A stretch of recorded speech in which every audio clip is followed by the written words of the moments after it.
Isang itim na notebook ang biglang nahulog. Ang kakaiba, parang natatakot ang ulan. Na lumapit sa notebook na ito, isang binata ang aksidenteng nakakita. Naging kuryoso siya at dinala ito sa bahay. Nang binuksan ng binata ang notebook, nakita niya sa unang pahina ang nakasulat. Isulat ang pangalan ng sinuman, mamamatay sila. Umiti ang binata, iniisip na katawa-tawa ito. Kasabay nito, sa tsihi ay may balita tungkol sa pagpatay. Ang salarin sa korte ay walang pagsisisi. Kinuha ng binata ang panulat, sinubukang isulat ang pangalan ng salarin. Pagkatapos, umiti, iniisip na bobo siya. Bakit siya maniniwala sa ganitong biro? Hindi siya nag-isip at natulog na. Kinabukasan, bumaba ang binata. Kinuha niya ang dyaryo at nagulat sa nakita.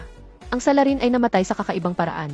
Nagmadali siyang kunin muli ang notebook. Tama nga, iyon ang pangalan ng salarin. Ngayon niya binasa ng mabuti ang tala sa pabalat ng notebook. Ang tuntunin ay dapat tandaan, ang itsura ng taong isusulat. Kung hindi gagana ang notebook. Ang binatang ito ay si Kaito, isang estudyante sa eskwelahan ng pulis. Isang araw nakita niya ulit ang isang kilalang guon sa